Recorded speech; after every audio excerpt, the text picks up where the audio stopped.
Alright, today I'm doing a commentary on a 7-point match that I recently played against a pretty strong player.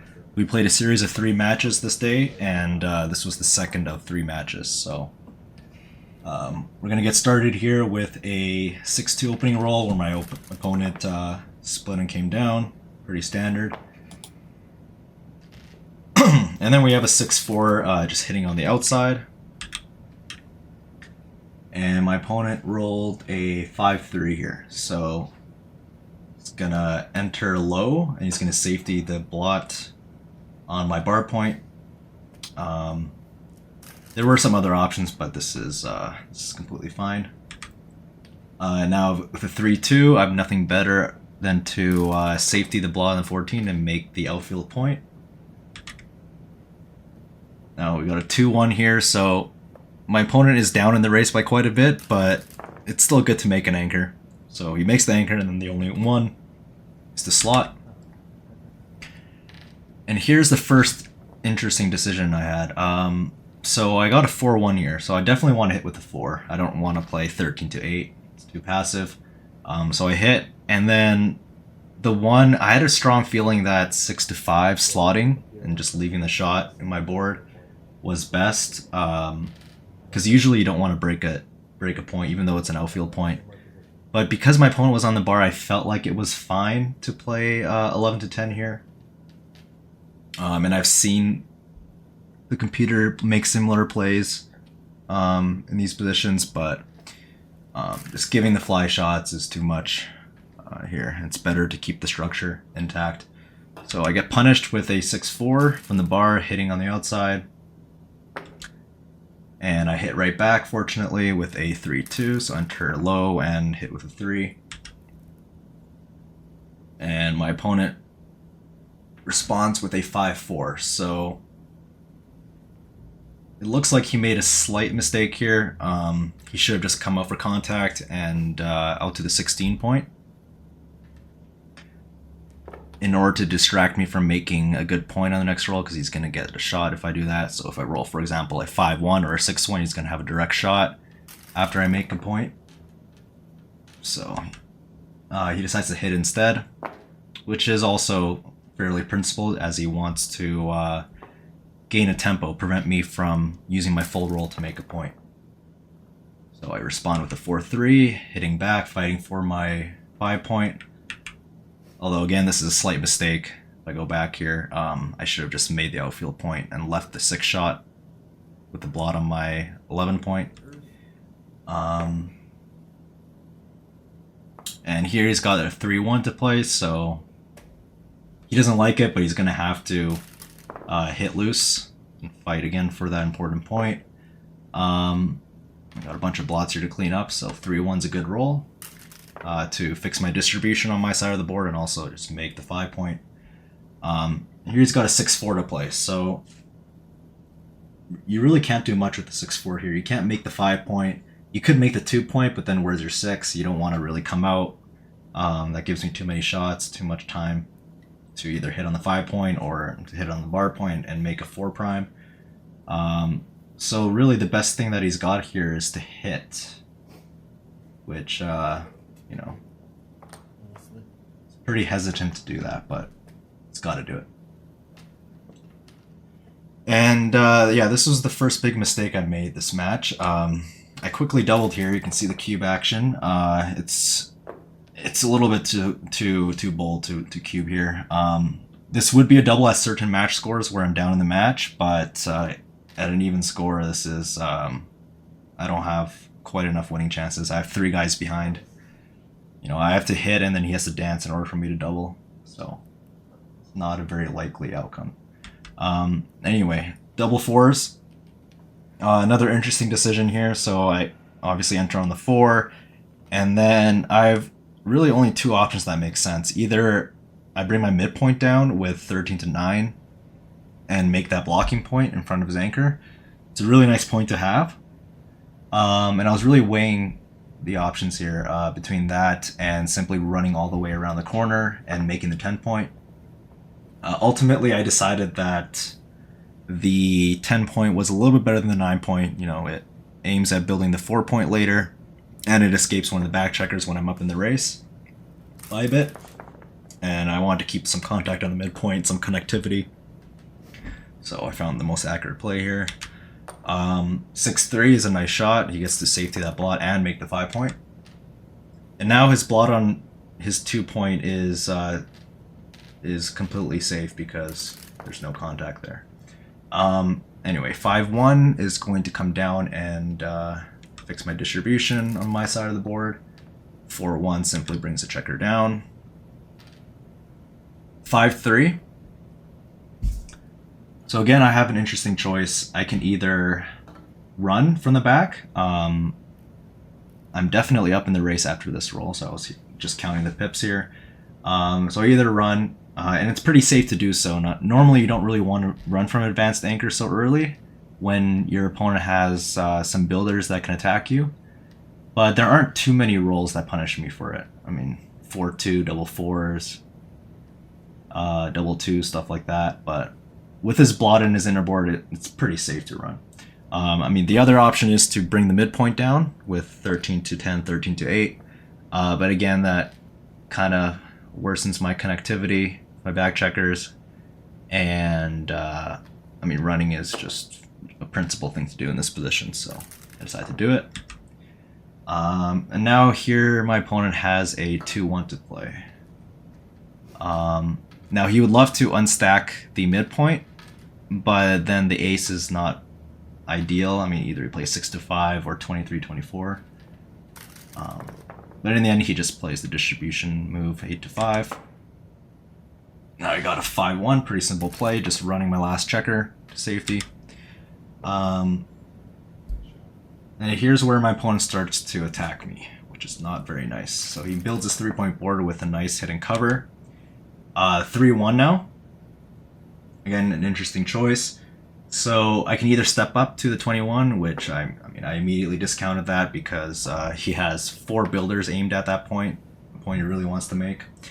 So definitely not doing that. That would be a pretty big blunder. The other options involve entering on the 22 point and finding an ace to play somewhere else, so that there's only 3 builders for the 3-point, for his 3-point.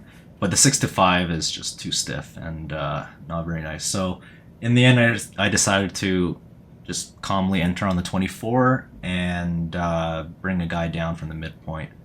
No shots on my side of the board, and my distribution's still really good. I can make the 9-point, the 7-point, the 4-point in the next roll, so I'm pretty happy with keeping my back checker where it is.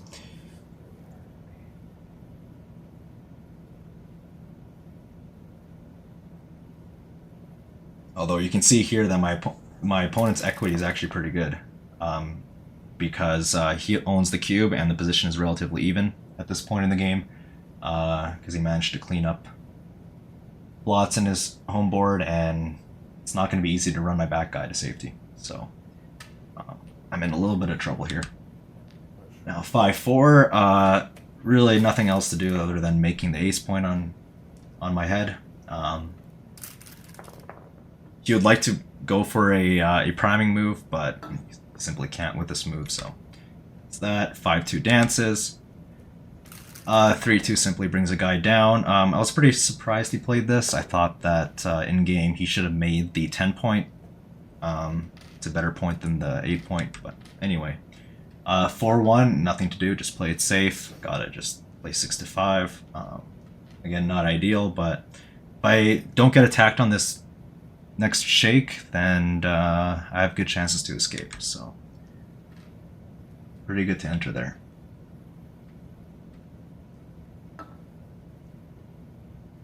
So here, my opponent was thinking about redoubling here, but you can see that the position is still even. He doesn't really want to do that quite yet. You roll the 5-1, of course that has to hit loose, preventing my back checker from escaping. I hit right back with a 3-1. Very nice. Now 5-3, he would have liked to roll a 4 to hit me back, but not, and he has to also leave a shot now on his midpoint. I don't hit, but I roll a pretty good number, 6-2, just running. Now 5-1, just has to bring the guy down from the midpoint, and he has to play this 22-point holding game. He's got some decent shot equity. I mean, I got about two gaps, maybe 3 gaps if you count the 9-point in my structure. So if I don't fill those in, could be hard bringing this game home. Now at this 2-1,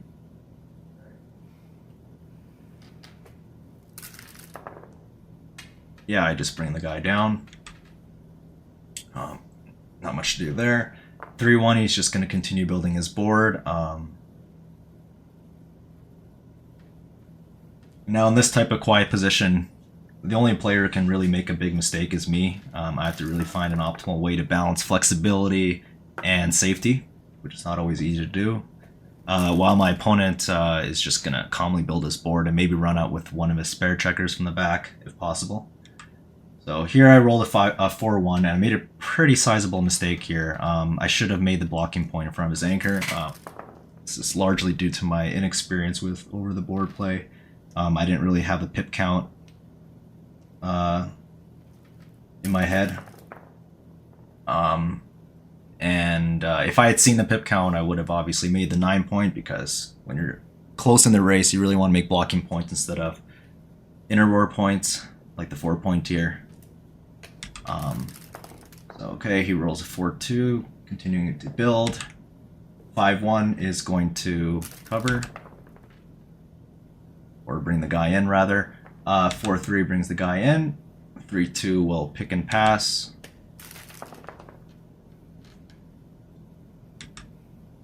4-2 is going to enter, and now with the 6-5, I mean, this play is pretty automatic. You just clear the 10-point. 10-point has no use anymore.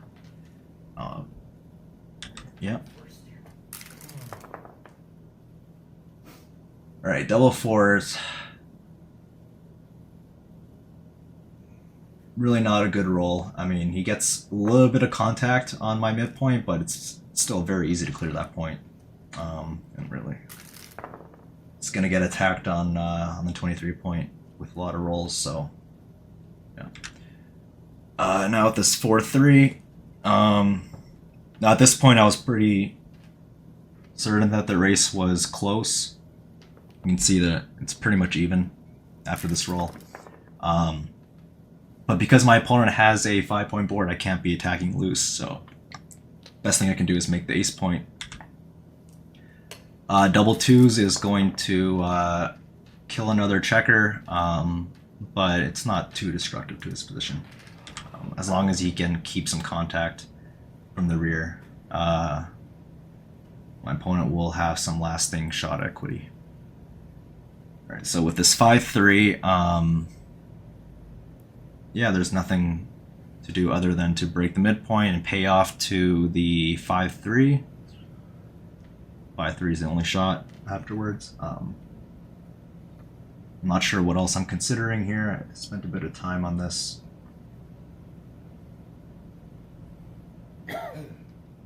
Yeah, there's really nothing else. I think I was actually considering hitting with the 3, but when I'm outboarded and when my opponent is still primed pretty well on the 23-point there, there's really no need to hit. It's definitely an overplay. And even if he escapes, I mean, sure, I'm not that happy about it, but my opponent has some wastage in his inner board, so I feel like my racing chances are very good, even if he rolls a joker to escape. So, yeah, I definitely can't be hitting here. But I do consider it, as you can see. It does look nice to unstack the heavy 5-point, and if this works, I can actually win a gammon sometimes. However, it looks like I lose about 4 to 5% winning chances by hitting. My gammons do increase, but it's not worth the nearly 5% loss in wins. So yeah, I come down instead. And 3-1 just plays whatever. He's got 2 spare checkers to play with, and he's going to hope to get a shot. So those chances are diminishing with every roll. Yeah, you can pretty much play whatever here as white. Not too important.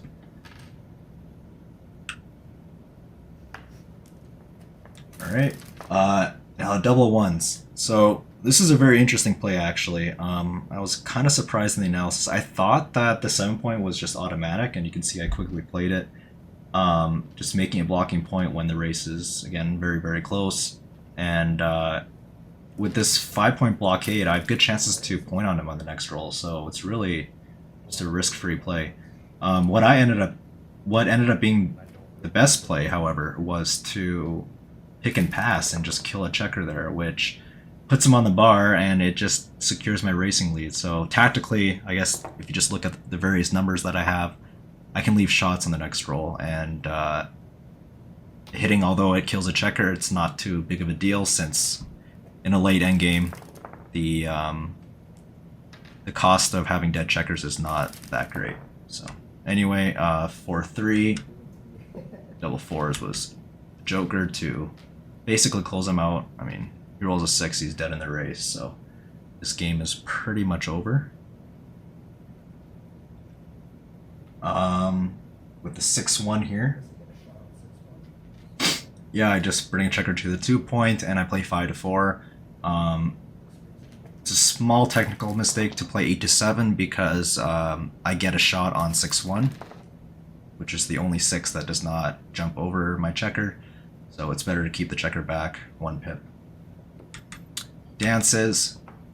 And with the 6-5 here, you can just do whatever. You can play into the deuce and take the 5 off, or play to the 3. I decided to play to the 3. A little bit more ambitious for the gammons because it's a little bit better distribution. Dances again.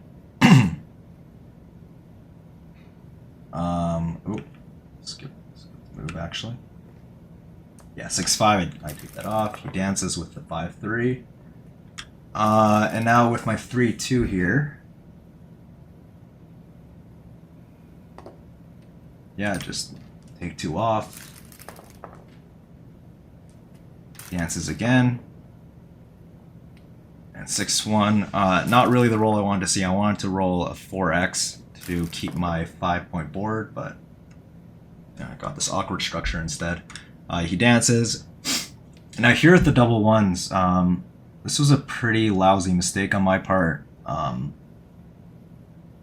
wanted to just rip the checkers off, and also fix my distribution slightly with the tall stack on the 4-point. But this is just completely unnecessary. I can simply take 1 checker off and keep a 4-point board. Increases his chances of dancing, and if he dances longer, then, you know, I can actually just win a gammon if I roll just 1 big set. So it doesn't really win any more gammons by taking 1 more checker off here, because you really want him to dance, right? Yeah, I think in game I actually just completely missed this play. I don't know, just some blindness. Now, I was actually considering taking 2 off from the 2-point, which I don't even see in the top moves here. Let's see. Oh yeah, that would be a sizable mistake. So, okay, I played this. Alright.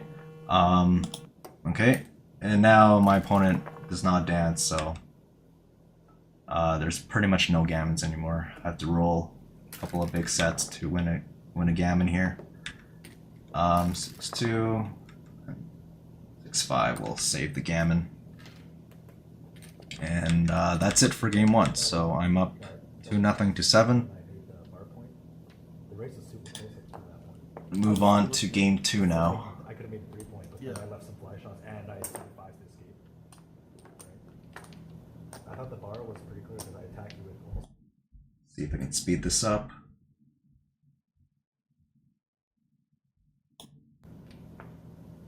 All right.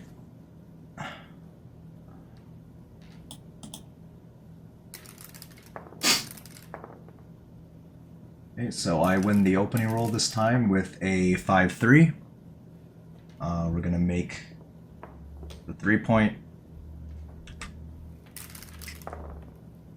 Double ones, standard opening response, just make both points in the front position.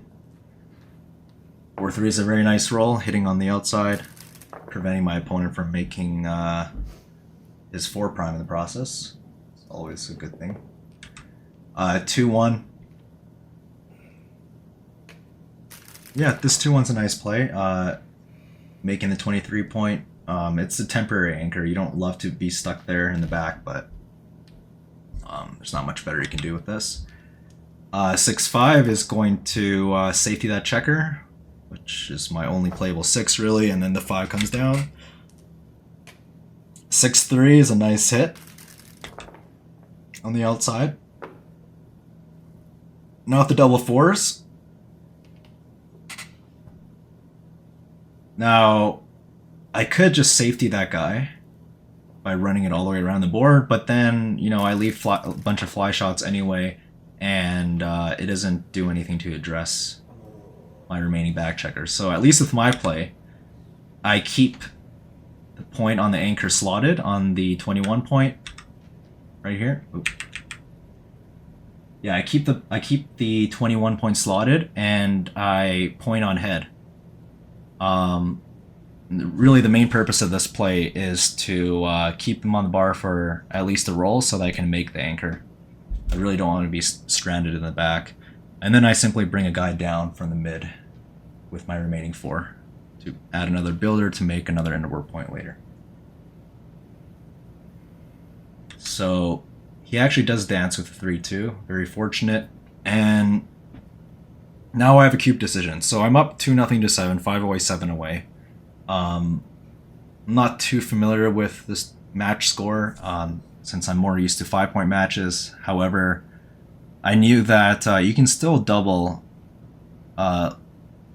relatively early if you're or in gammonish positions, as long as your threats are substantive.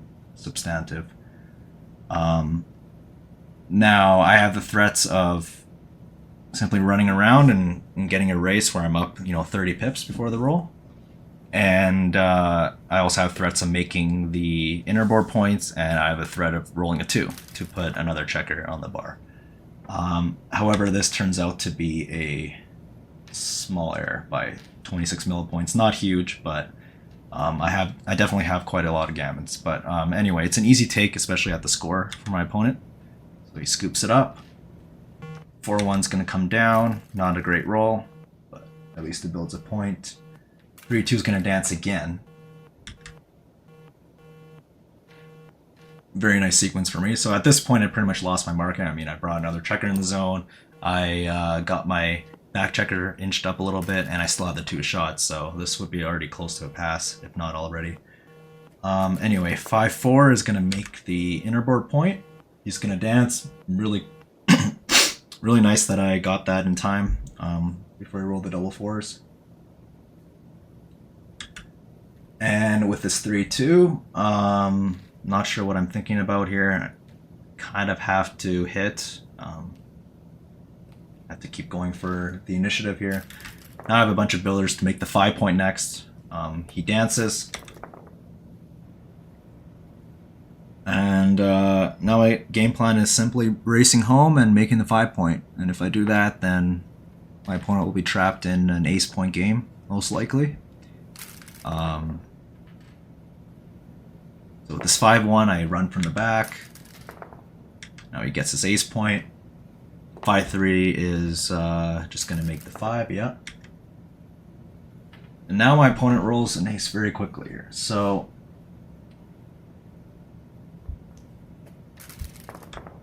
yeah, it's going to be pretty easy now to bring everything home because my opponent's not going to take too many risks in hitting loose and trying to counter prime me because my home board is simply way too strong. He doesn't really want to give me more chances to win a gammon. So 4-2 is a nice shot. And now with my 6 prime, I can really start to squeeze him and stay back for contact, try to win more gammons by picking up another checker. So I do that here with the sequence where he rolls a 6-3. He has to leave a shot somewhere. He decides to shift from 5 to 2. So I hit the ace, which is nice. And now my opponent's basically going to be on the bar the entire time while I bring my checkers home. So 4-2 is going to come around the bend. Stays on the bar. 6-3. Now I have to try to find a good way to distribute my checkers in my home board so that I can get a really smooth bear off. So the 6-3 is not ideal. So I have all my checkers on the odd numbered points. Okay, so he rolls the ace-5. And you can see here the issue with my distribution. Now my even numbers, like 6-4, play a little bit awkwardly. I made a small error here. What I should have done is I should have stacked it up on the 5-point. That leaves my position nice and robust with spare checkers on the higher points, so that, you know, I have fewer shot leaving numbers in the future. What I ended up doing was I decided to kill my 6s and try to slow down my bear in rather. But this is not the right idea because I just want to bear in quickly. I mean, I'm not going to make my opponent crunch anytime soon by slowing down my baron, so this is the wrong idea. So he needs to build his board. I continue to bear in with some pretty forced plays. Now the 4-1, yeah, he's just going to make the 8-point. Fine.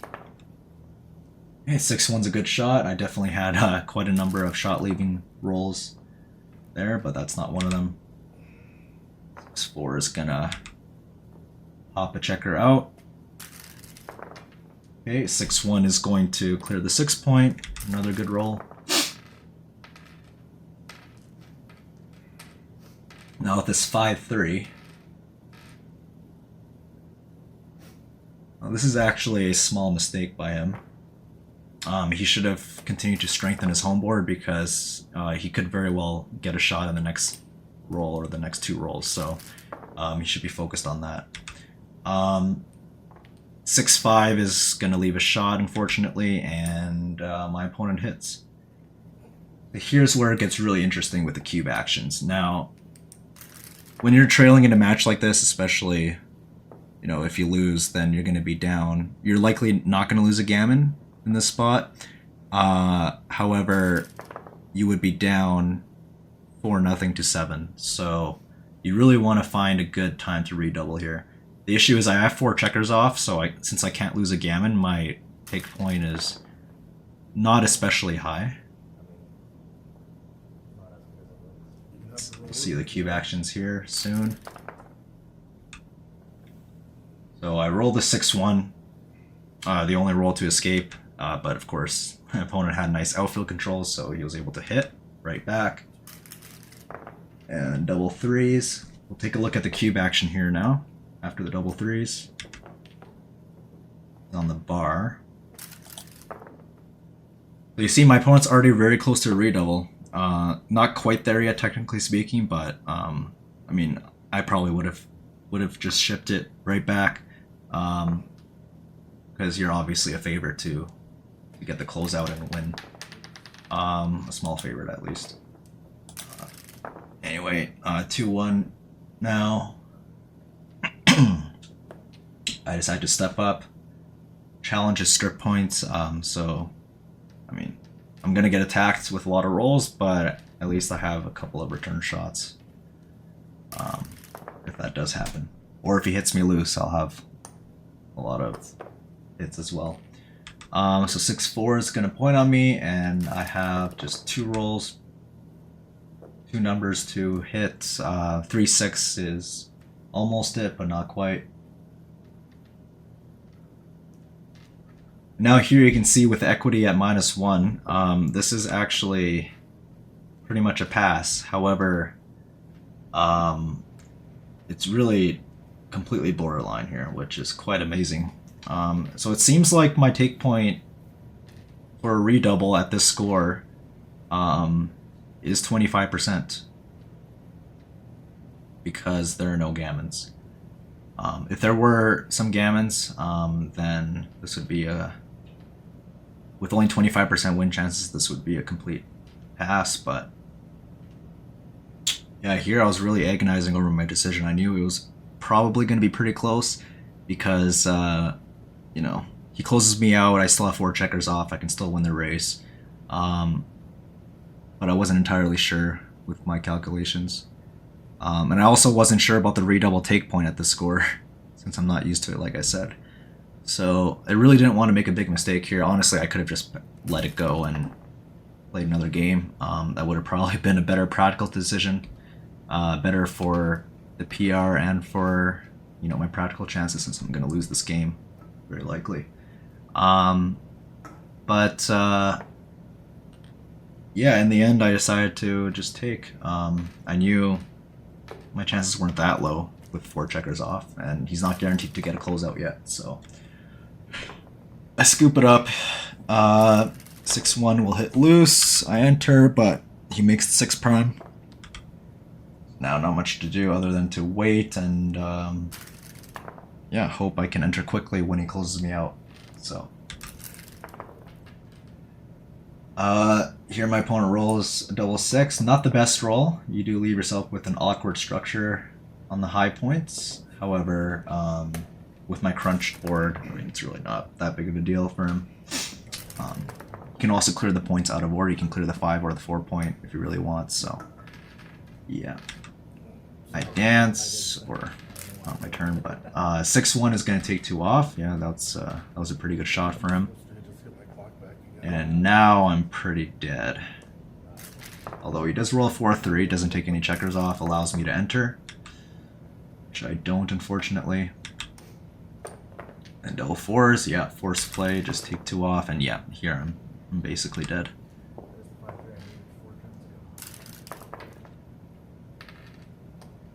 Okay, 6-2 is going to take 2 off.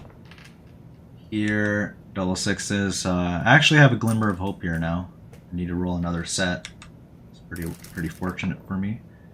Yeah, it looks like I need one more set to win this game. And for my opponent not to roll 1 himself.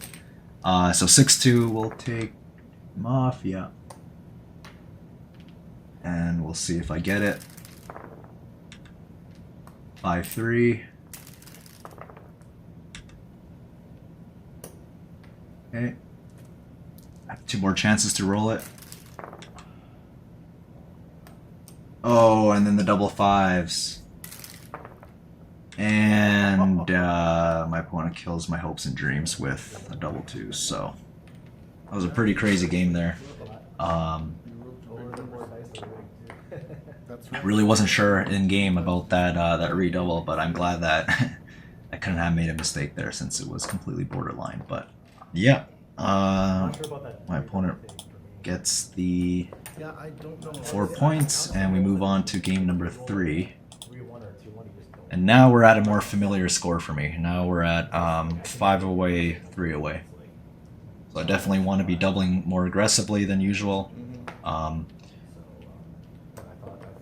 For example, the double that I sent in the first game that ended up being close to a blunder at that score would now be a viable double at this score. Because any bit of volatility, any sizable amount of gammons will be good for me. So it will allow me to get to Crawford in a very advantageous position. So my opponent starts off with a 5-1. It's going to come down and split.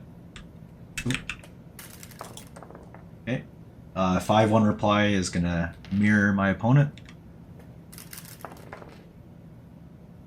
6-3 will run one of his back checkers, and usually it's better to run with the checker on the 23 point because the checker on the 24 point is going to be easier to escape, generally speaking. So he runs out with that. Double 4s.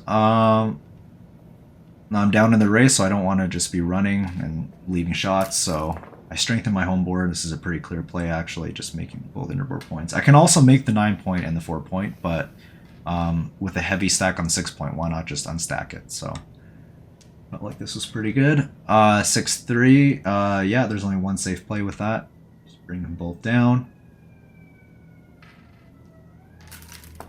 Here I was already thinking about a cube. You can see the cube decision here. Now it was actually pretty close, but because my opponent has a 1-point board and I have my checker split, I have good chances to hit the fly shot. But yeah, it was a little bit thin. So played that correctly. 3-1 will make my 5-point. 5-1. Now I definitely don't have a cube. My opponent just rolled a really good roll to clean up his blood in the outfield and make the 5-point. Luckily for me, I respond with a 3-2 to escape the priming threat. 6-5 is a great shot by my opponent, running his last checker to safety. If he hadn't rolled that 6-5, I probably would have had a cube. So now, just standard holding game, where my opponent's trying not to leave any shots. Oop. 6-2 here. I think that's right.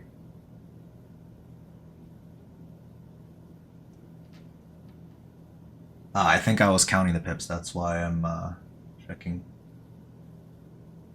That's why I took a little while, but yeah, I'm clearly down by a lot, so cannot be running for sure. But it never hurts to double check in these spots.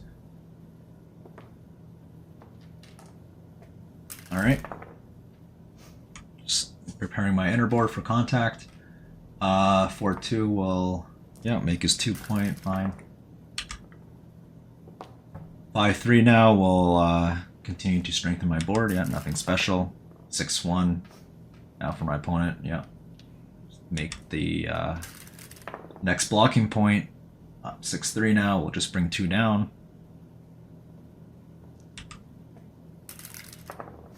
Now double threes. I'm already pretty worried at this point in the game because not only do I have to keep track of the running pip count, which I don't think I was in the game, but or if I don't want to get too low on time, that is, I'm gonna have to count my pips quickly. But what I didn't like is that my opponent was probably going to be sending a cube sometime soon, and I'm not really sure how much I should adjust to the score for my take pass decision. You know, and also the pip count and everything. So not very easy on my part, but I was very glad that my opponent did not think about doubling on these rolls. So let's see here. Is it my turn? Oh yeah, let's get rolls here.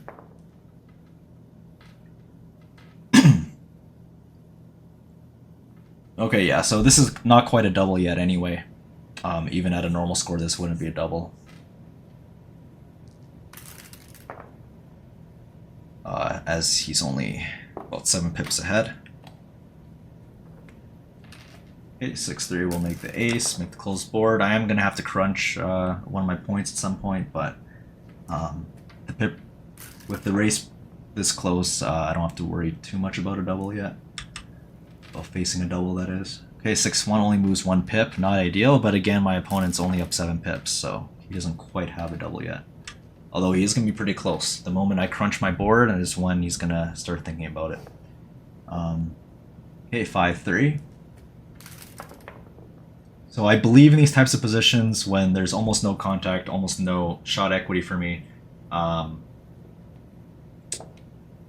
Even as a leader, you're going to want to double when in these positions when you're about 10 to 11 pips up is when, you know, I kind of have my take pass borderline, I believe. So he's going to have to roll a few more pips to get that to happen. Or if I crunch down to, let's say, a 4-point board, then you can definitely double when you're up only 7 pips. Okay, 4-2 is going to do that. And now, yeah, you can see here, now that I've crunched to a 5-point board, and my opponent's up to 9 pips on roll. I mean, he's got a bunch of spares to work with. He's not going to leave a shot at any point here. He definitely should be thinking harder on this doubling decision. You can see here my winning chances have dwindled down to 20%. Every pip matters in these close contact races, so or low contact races. Yeah, that was a pretty big mistake for him not to double there. Okay, so he rolls a. Ooh, let's see here. Yeah, 4-2 is gonna just dump a checker to the ace. Now 5-2, and as soon as I run here, you know, my racing chances are pretty skim, and my opponent has a lot of attacking rolls. So here, this was a massive double. See here, his winning chances have improved even more because of the attacking rolls, like I said. And yeah, even if he doesn't end up attacking, he can just roll like a 6-5, clear his 8-point or something, and you know, get a virtually winning race there. So yeah, he missed that again. I guess he thought that 8 pips was not quite enough, but anyhow, he rolls a joker in the form of 4-1. Or actually, no, this wasn't a joker because he's not supposed to hit here. I guess he thought that since I'm crunched and the only way for me to escape is to roll a 2 and then another 6, that he thought this was pretty safe. But in fact, you're not supposed to hit since you're up enough in the race. You can just clear this 7-point. You know, if I roll a 2, then all of a sudden I'm back in the game. So, yeah. That was some poor technique on my opponent's part. So I was pretty glad to see that he gave me the shot. Anyhow, yeah, you can see the cube decision there, and yeah, I did not hit, and then he doled me out. Even though this was technically a play on, but I mean, most humans are not finding this play on because you can just roll something awkward like I guess there's not many bad rolls, right? Like a 2-1 can lift that blot, 3-2 can cover. What other small rolls? Double 4s can cover. Like clearing the 6-point. Yeah, you really have no bad rolls here, so there's no reason to double me out right here when I'm pretty much dead. Alright, so we got game number 4 where we're at 5 away, 2 away. So I really want to be doubling aggressively now, early on. My opponent starts off with a 2-1 split. 5-4 is going to come down and split. I couldn't quite remember whether I was supposed to hit for tempo and to split, but yeah, because 5-4 is 9 pips in the race, there's no reason to give a shot there, so it's better to do what I did. 6-2 is going to hit from the midpoint. Although making the 11-point was also completely fine. I dance, which is pretty unlucky. 4-1 is going to make his point and split. So my 5-point, 5-3 now. Yeah, I have to just do this. I can't really do much else. Really not a good position that I have here. 5-4 is going to make the 11-point, sure. And now here's where I get a series of very, very difficult and poor rolls. So what do I do with this 4-1? Well, I have several options that look viable. I have 13-8, putting 6 checkers on the 8-point, but it strips my midpoint. Does nothing about my back checkers, and it's just way too stiff and passive. So ultimately, I decided to do this this stepping up play involved with the hit. Now this accomplishes a couple of things. It denies him of the full roll, so he can't, you know, make the bar point and prime me further. Keeps him off balance in general. It also unstacks my heavy 6-point, and it steps up to create a better anchor if I do get hit back. So yeah, I decided to do that. 5-6 is going to run. I fortunately hit back, and I make the anchor. So now I'm free to just hit loose inside my board to contain his checker because I do have my anchor on the other side. 2-6 is going to hit back. Now I have this interesting 5-2 to play. Now I have two options here, really, that make sense. Either I step out, which is what I played in the game, or there's also this play of slotting the 3-point to unstack my heavy 8-point. I really don't want to play 11-6. That was not in my top considerations because I need to keep that builder there. I need to make some sort of innerboard point or an outfield point to contain his last checker. So, okay, my opponent hits. Apparently you're supposed to pick and pass and not leave any shots, but his play looks reasonable. And another bad roll from the bar here. So 1-5. And now at this point, I really have to just slot the 3-point. 11-6 again. Way too stiff. I can't win the game like that. He's just gonna make the bar point. He's gonna escape his back checker, and I'm not gonna have any inner board. I really have to just start slotting points and unstacking. I can't be playing with these tall stacks. So yeah, I found the best play. It's actually a very clear play to do this, by the way. Double sixes now. Okay, so it looks like there's only one play here for him. He's got to make the ace point on my head, get rid of that goalkeeper, but also you don't have much else to play. You don't really want to put 5 checkers on the 5-point. Although that does look somewhat reasonable. But with the stronger inner board and with another blot to shoot at, and the chance of me dancing, this becomes a clear play. And yeah, here's another very poor roll from the bar, the 6-2.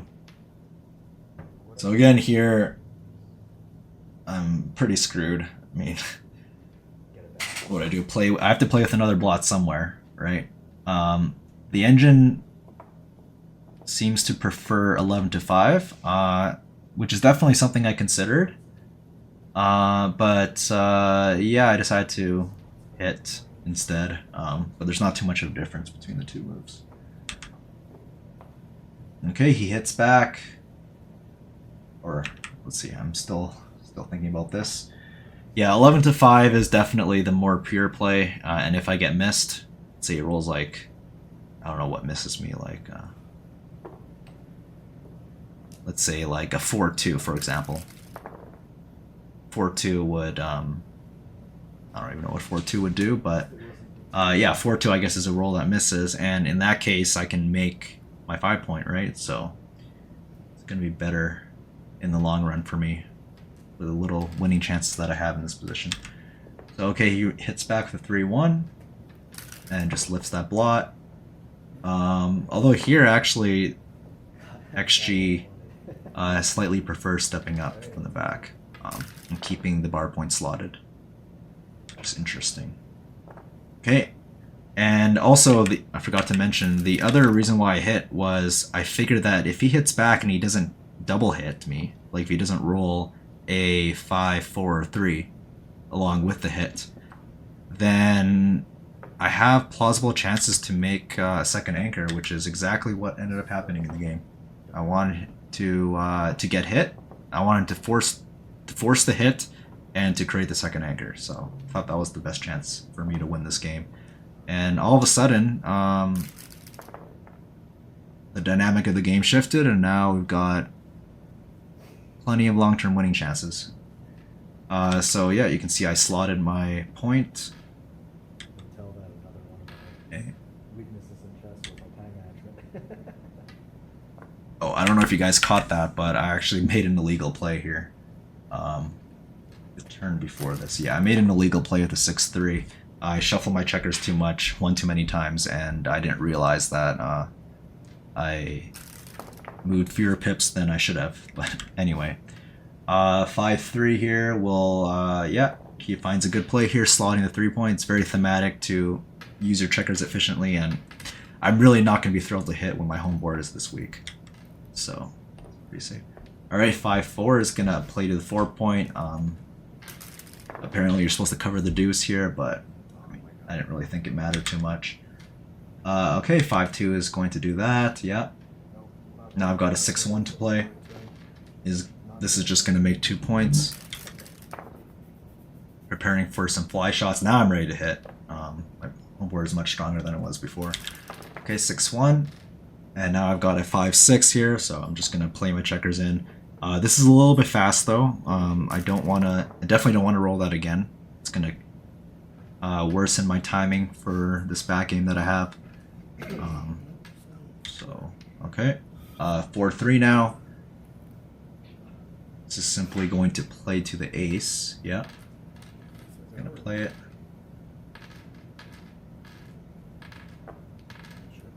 You just want to strip that that 8 points so that you can clear it with a convenient roll on the next shake.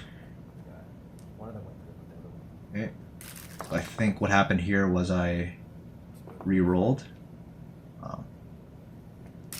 because the die was, or one of the dice fell outside the baffle box. Okay, 5-1 is just gonna play in. Yeah, 2-1 is gonna play in like that.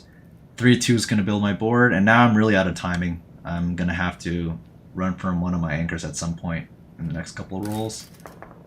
5-4 though, it kills 2 more checkers. That's good. Good for me. So now I'm happy to run with 1 and keep the contact with kind of this pseudo double anchor, where the only way he can really clear his point safely is by rolling what he did with the double fours, or by pick and passing, which would kill more checkers. So yeah, double fours is very good for him. Alright, double twos now is going to that, and you can notice that my opponent's never thinking about doubling here, even though winning this game would win in the match on a doubled cube, because he wins enough gammons here. If he didn't win enough gammons, then he would consider it some more, but here it's clear to just play on, especially after that double fours. That was just a total joker. Alright, 6-3, and now I'm reduced to very little contact here. It's going to be very easy for him to clear his points. And my goal here is now to try to run off a gammon as quickly as possible.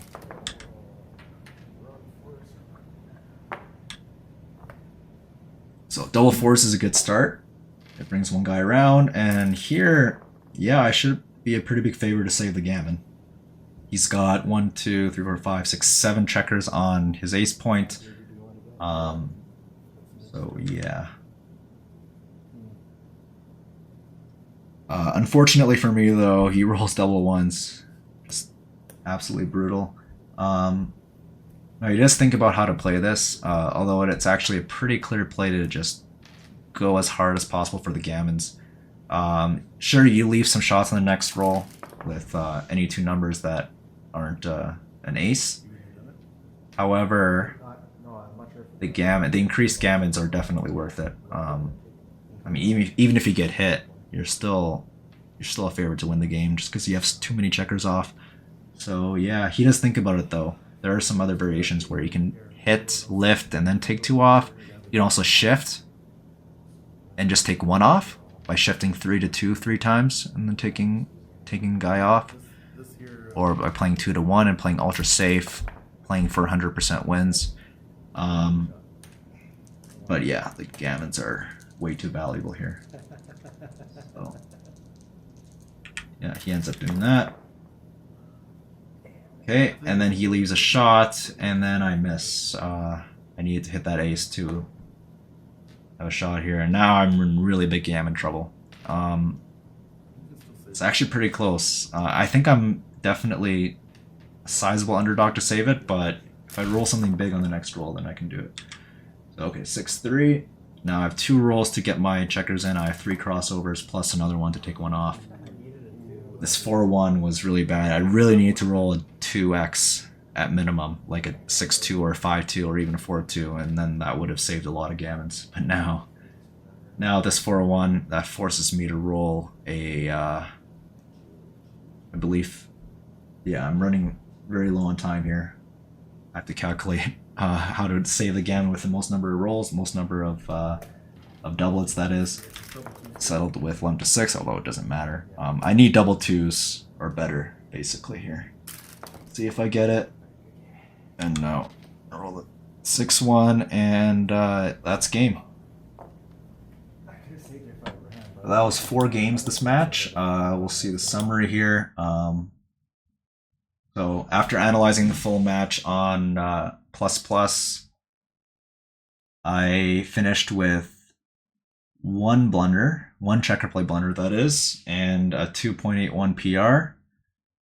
Whereas my opponent also played very well in the checker play department, but with the 2 missed cubes in one of the games, his PR dropped to 379. So that's about it, and we'll be back for another commentary on another one of the games I played this match or this day. Thanks for watching.